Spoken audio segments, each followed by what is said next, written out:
히브리서 6장 9절에서 18절을 보겠습니다.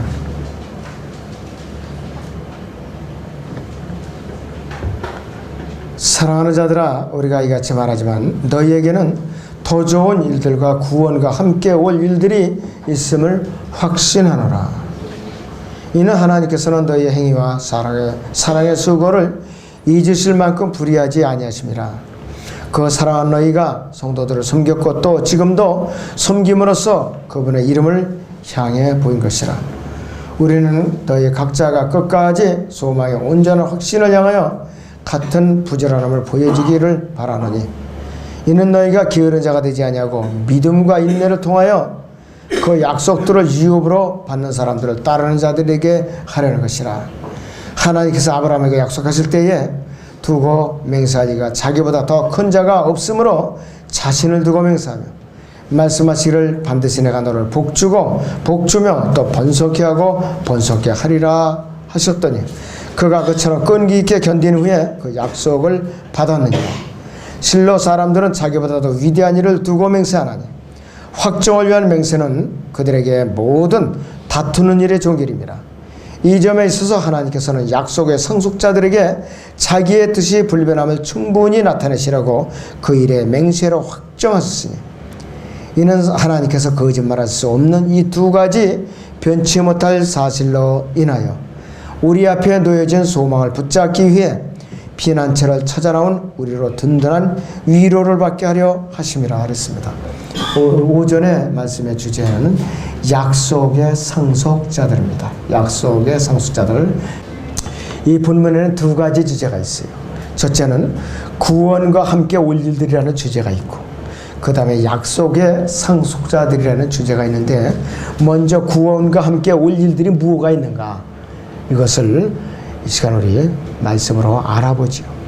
9절에서 12절을 한번 다시 봅니다. 9절에서 12절을 다시 보세요. 사랑하는 자들아 그랬어요. 우리가 이같이 말하지만 너희에게는 더 좋은 일들과 구원과 함께 올 일들이 있음을 확신하노라. 이는 하나님께서는 너희 행위와 사랑의 수고를 잊으실 만큼 불의하지 아니하심이라. 그 사랑하는 너희가 성도들을 섬겼고 또 지금도 섬김으로써 그분의 이름을 향해 보인 것이라. 우리는 너희 각자가 끝까지 소망의 온전한 확신을 향하여 같은 부지런함을 보여주기를 바라노니, 이는 너희가 게으른 자가 되지 아니하고 믿음과 인내를 통하여 그 약속들을 유업으로 받는 사람들을 따르는 자들에게 하려는 것이라. 이렇게 말씀하고 있어요. 교리적으로는 대화를 할 때 유대인들이 향한 메시지예요. 그러나 영적으로는 이 시대에 우리 그리스도인들이 여전히 적용할 수가 있어요.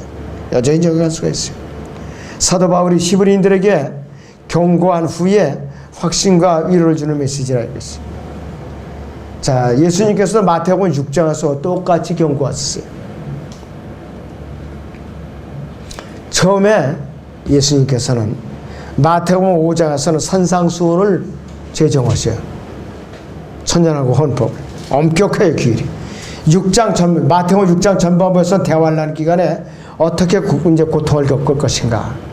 그 다음에 6장 후반부에서는 이러한 상황에 불구하고 그들을 위로하고 격려하세요. 틀림없이 잘 견뎌내면 네가 회복을 하리라 그랬어요.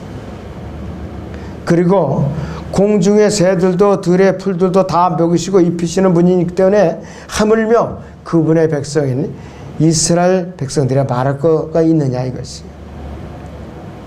하나님만을 신뢰하고 하나님 왕국과 그분의 의를 구하고 나아가기만 하면은 너희가 틀림없이 여기서 상속자들로서 복을 받게 된다 이것이.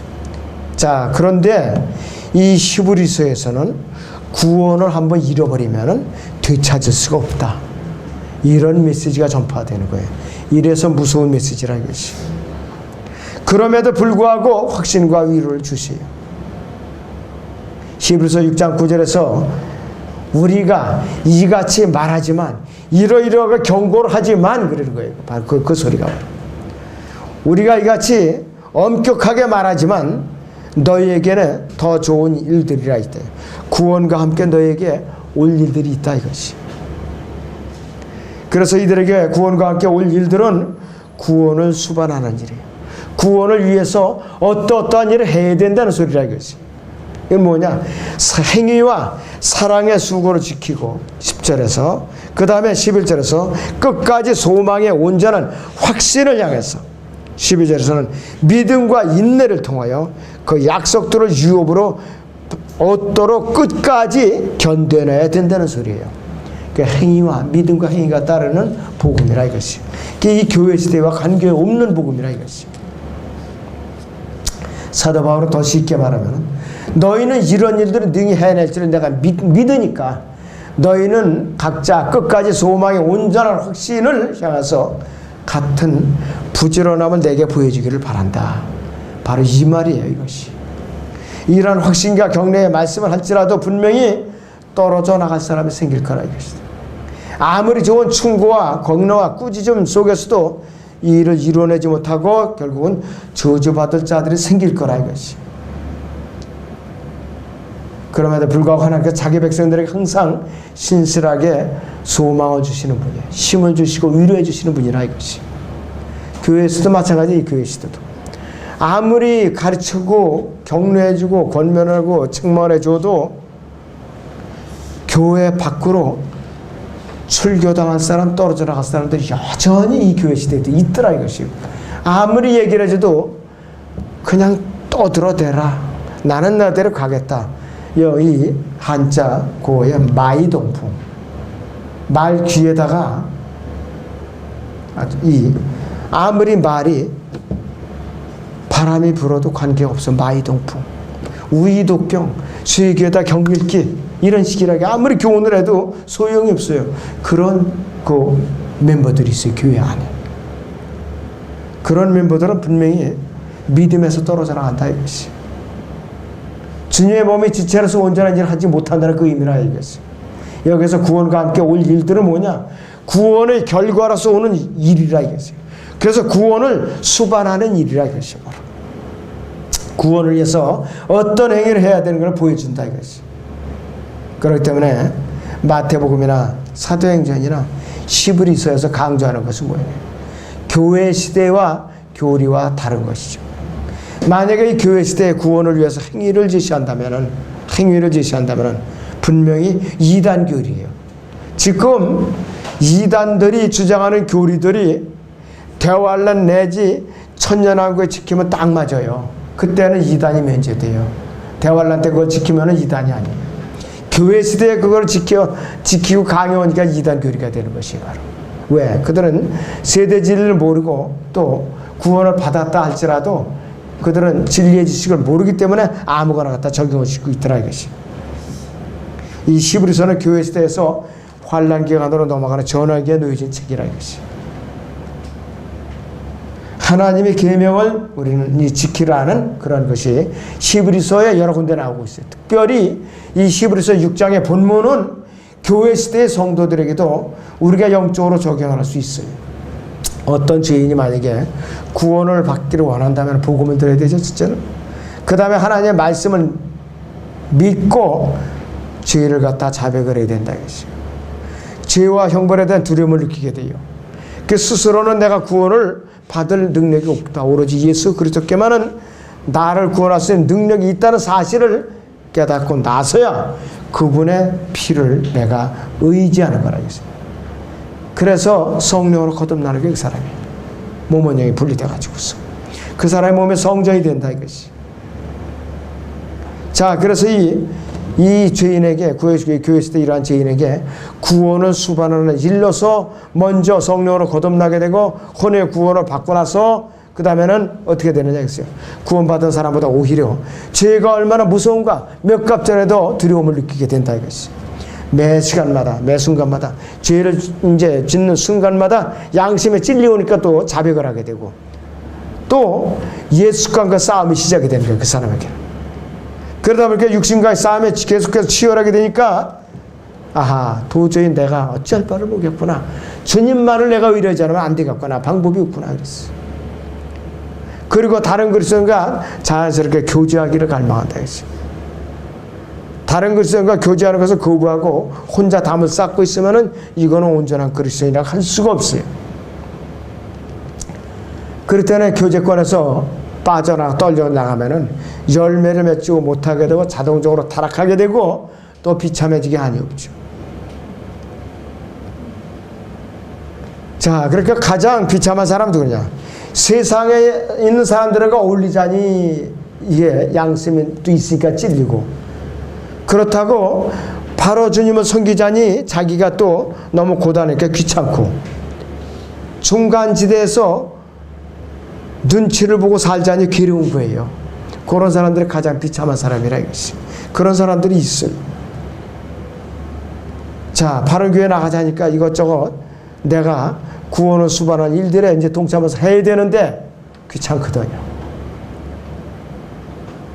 그렇다고 또 믿음 생활 중단하다니 양심에 찔리고, 그러다 보니까 가장 편안한 게 뭐냐? 안방 사역을 시작하는 거. 안방. 방 안에서 가족 모임으로. 그것이 하나님 앞에 올바른 짓인가 올바르지 않은 짓이라 이것이. 그 지역에 교회가 전혀 없고 지역교회까지 거리가 너무 멀다. 그러면은 교회가 설립 때는 과정으로서는 그것이 용납이 되지만 이 시대에는 용납이 되지 않는 것이. 어떤 사람들은 올바른 교회들은 아니에요. 자기가 섬기는 교회를 나가기 위해서 남원에서 부산에 수영로 장로교회 거기까지 가는 사람도 봤어요. 저는. 또 영월에서 서울에 순복음교회까지 토요일날이면 올라왔다가 주일날 저녁이면 내려가는 사람들까지도 있어요. 우리 성도들이 이런 정성만 가지면은 예배 참석하는 게 문제가 될 게 있겠어요. 어디? 거리에 관계없이. 그런 사람들은 제가 실제로 봤다고요. 구원을 수반하는 일들의 결과물이라 이것이. 자, 그러다 보니까 이제 하나님의 말씀을 갈망하게 되죠. 또 설교를 듣는 일에 목마르게 된다 이것이. 자, 그러다 보니까 어느 정도 성당하면은 자기도 이제 말씀을 갖다 전하고 복음을 전해서 혼들을 이겨오고 또 이제 설교 나도 좀 해보고 싶다 열정을 품게 되고, 또 나도 어디 나가서 지역교회를 개척하고 싶다, 선교사를 파송하고 싶다. 구원을 수반하는 일들의 이것이 전부 다 구원받은 결과물이더라 이것이. 우리가 이렇게 이 교회 시대에 이렇게 영적으로 적용할 수가 있어요. 히브리서 6장 10절을 다시 보죠. 이는 너희가 게으른 자가 되지 아니하고 믿음과 인내를 통하여 그 약속들을 유업으로 받는 사람들을 따르는 자들이 되게 하려는 것이라 이랬어요.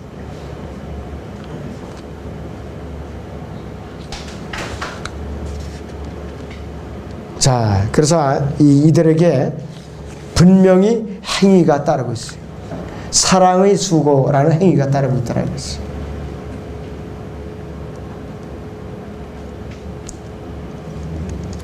자, 이 마태복음에서는 주님께서 행위를 강조하셨어요. 행위를.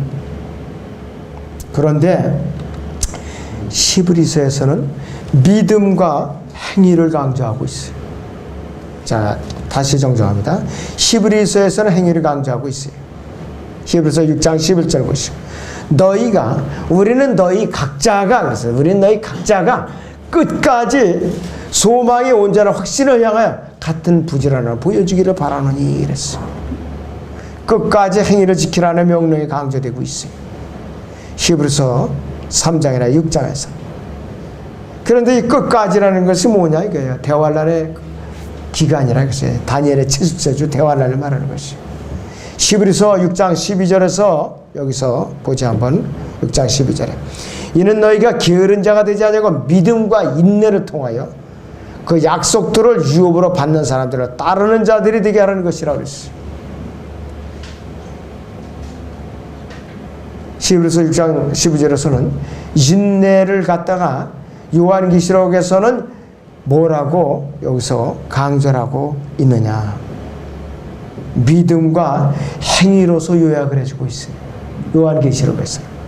요한계시록 14장 12절을 보세요, 여러분. 요한계시록 14장 12절을 보겠습니다.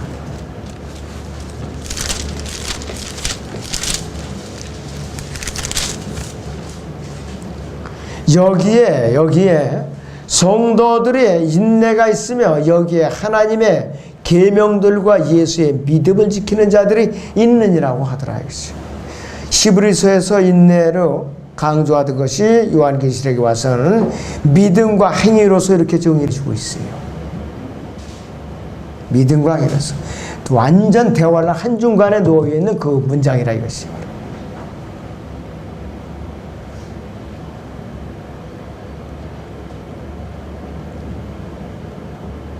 구약에서 아브라함은 끝까지 견뎌낸 후에 약속을 받은 사람이에요. 그 사람 모든 것을 다 받은 그 씨가 굉장히 번성을 했다 이거지. 이 솔로몬 왕국 때에는 팔레스타인 전 지역을 갖다가 다스리고 바닷가의 모래와 같이 굉장히 사람들이 많이 불어났어요. 열왕기상 4장 우리 20절을 잠깐 보죠. 열왕기상 4장 20절을 봅니다.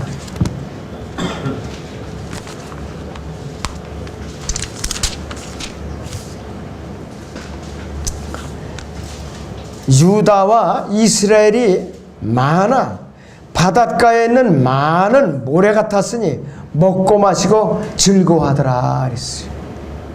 남하고 유다, 북하고 이스라엘에 12지파 팔레스타인에 바닷가에 모래 여러분들 모래알 셀 수 있어요? 못 쉬어요. 셀 수가 없어요.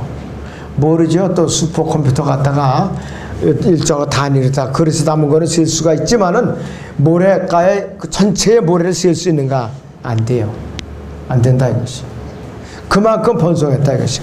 다윗 시대 인구 조사할 때에 요압이 그랬잖아요. 이 수가 얼마든지 간에 더 넘치기를 내가 원한다. 근데 뭐가 부족해서 인구 조사를 하느냐 이겠어요. 다윗이 교만한 마음으로 인구 조사를 했다고만 애꿎이게 백성들을 갖다가 수만 명이나 죽였어요. 전염병으로. 지상에 앞으로 이 왕국이 세워지면 그렇게 번성할 거야. 앞으로. 누구냐? 이스라엘 백성들이 이렇게 번성하는데 이방인들도 거기에 덩달아서 번성을 하더라 이것이. 이방인들도. 그리고 아이가 태어나면은 몇 살까지 사느냐? 나무 수명대로 1000년에 가까운 900여 세까지 살게 된다 이것이. 100세에 죽으면 저주받은 아기라고 했어요. 우리는 지금 100세까지 살았다면 야 참 천수를 아주 누리고 살았다 그러고 전부 다들 아주 복받았다고 그러는데 그때는 100세에 죽으면 저주받았다고 그러잖아요. 900여 세 이상 살아야 된다 이것이. 그런데 아직까지도 아브라함에게 이루어지지 않은 게 땅에 대한 약속이 아직 안 이루어졌어요. 땅에 대한 거. 앞으로 예수님 지상 재림하시면 그때야 이제 아브라함의 약속이 다 이루어지죠. 그 다음에 우리 약속의 상수자들에 대해서 알아보죠. 본문 13절에서 18절 같이 봅니다.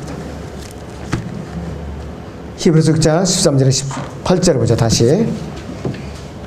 하나님께서 아브라함에게 약속하실 때에 두고 맹세할 자기가 자기보다 더 큰 자가 없으므로 자신을 두고 맹세하며 말씀하시기를 반드시 내가 너를 복주고 복주며 더 번성케 하고 번성케 하리라 하셨더니 그가 그처럼 끈기 있게 견딘 후에 그 약속을 받았느니라.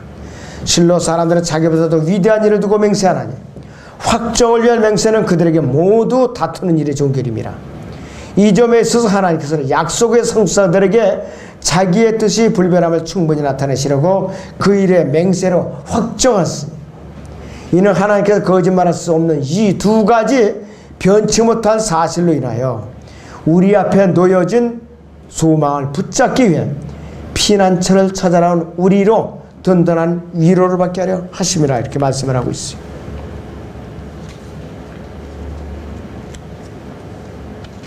이 본문의 주제는 예수 그리스도의 대제사장직에 대해서 말씀을 하고 있는 것이에요.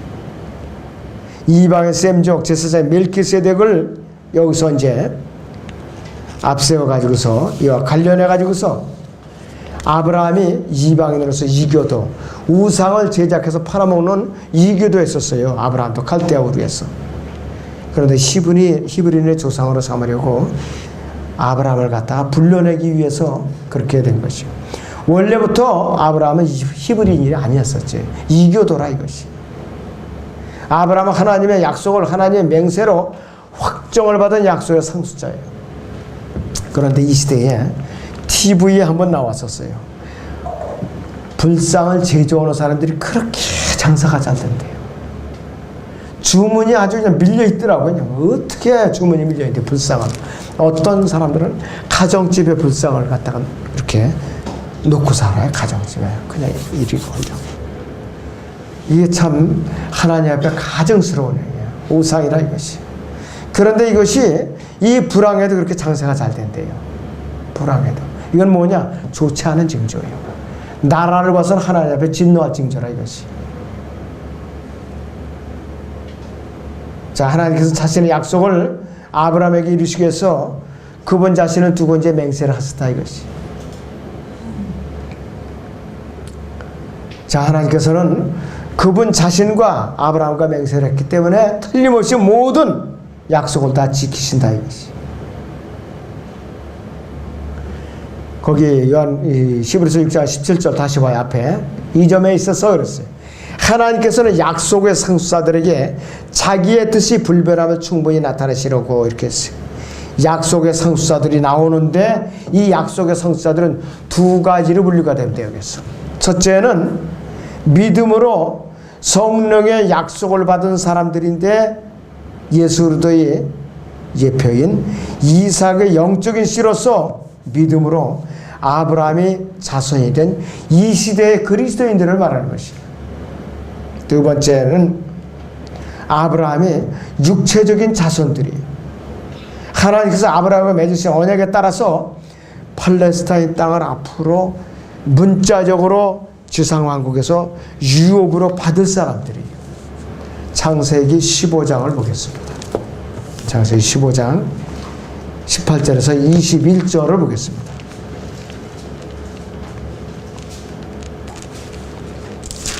창세기 15장 18절에서 21절을 보죠. 그날에 주께서 아브라함에게 언약을 세워 말씀하시기를 내가 이 땅을 이집트 강에서부터 큰 강 유프라테스까지 네 씨에게 주었으니 케닌들과 그니인들과 칸머니들과 히딘들과 프리스인들과 르파인들과 아모리인들과 카나니인들과 기르가스인들과 여부스인들이 땅이리라. 이 지역들이 다 거인들이 점령하고 있는 땅이에요. 그 당시에 거인들, 하나님의 아들들과 또 타락한 전사들과 사람의 딸들과 성광기름에서 태어난 거인들이 후예들이 다시는 왕국들이었다 이것이. 이걸 다 죽였다고 약속했었는데 언제 다 실제적으로 차지하느냐? 지상 왕국 때 다 차지할 거라 이것이. 자, 우리 그리스도인들은 언제 영적인 우리는 아브라함의 씨가 되었느냐? 우리는 예수 그리스도의 갈보리 십자가 이후에 그렇게 된 거예요. 갈보리 십자가예요. 개별적으로는 언제냐? 내가 구원을 받는 그 순간부터 영적인 아브라함의 자손이 되는 것이. 갈라디아서 4장을 보겠습니다. 26절에서 28절을 보세요. 갈라디아서 4장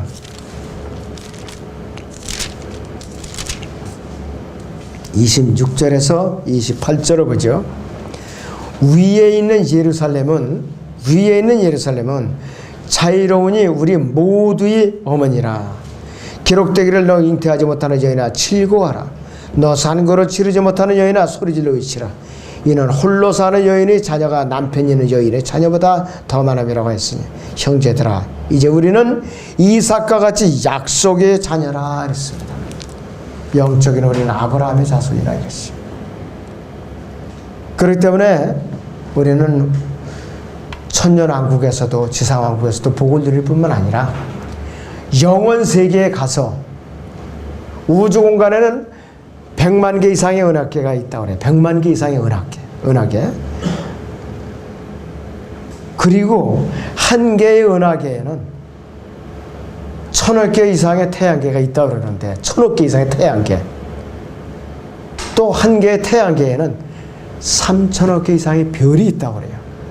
그런데 이 지구도 한 개의 태양계에는 한 개의 별에 불과하단 말이에요. 지금 규모를 생각해 봐요. 100만 개의 은하계 속에 한 개의 은하계에서 1000억 개 이상의 태양계 속에 또 한 개의 태양계 속에 3000억 개 이상의 별이 있는데 그 중에 하나가 이 지구예요. 지구.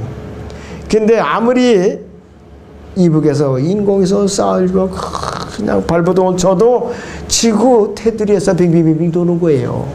지구 테두리에서. 그런데 뭘 까불고 앉았느냐 이것이요. 전쟁은 하나님의 소관이라고 그랬어요. 하나님을 두려워할 줄 모르고 하늘 높은 줄 모르고 그 짓을 하고 있으니까 괘씸한 게 한이 없다 이것이요. 우리도 마찬가지 정신을 차리지 않고 우상을 섬기는데 동조하거나 또 배교의 길에 발을 담그면은 여전히 우리도 하나님의 진노를 받게 돼 있다 이것이. 자, 우리 교회 시대에는 구원받은 성도들은 팔레스타인 땅을 제외한 나머지 땅을 약속으로 유업으로 받아갖고 통치한다 이것이. 이거는 아무것도 아니죠.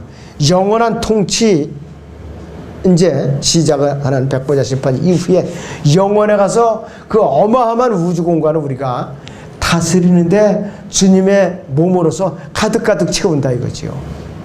예수님의 통치권을 위임받은 자들이라 이것이에요. 여러분들 그 규모를 한번 생각을 해봐요. 엄청난 그 규모라 이것이에요. 그런데 여러분들이 그거를 멀리 바라보지를 못하고 이 땅에서 앞만 그냥 눈앞에만 그냥 짜증스럽게 맨날 같이 뭐가 어쩌고 저쩌고 불평이 나오고 주님을 섬기는데 마지못해서 어거지로 치면서 나오고 예배에 출석하고 권면의 말씀에 듣지 못하고 또 내가 기도를 게을리하고 말씀을 읽는데 소홀히 한다면은 참 부끄럽지요. 부끄럽다 이것이요. 영원에 가서도 두고두고 부끄러운 것이요. 두고두고. 그래서 18절 보세요 거기. 히브리서 6장 18절에 거짓말 하실 수 없는 이 두 가지 변치 못한 사실로 인하여 그랬어요. 거짓말 하실 수 없는 이 두 가지 변치 못한 사실은 뭐냐? 두 가지 변치 못한 사실은 뭐냐 이것이에요. 하나님의 약속과 그분의 맹세예요. 하나님의 약속과 그분의 맹세. 자, 그래서 우리는 영적인 아브라함의 씨로서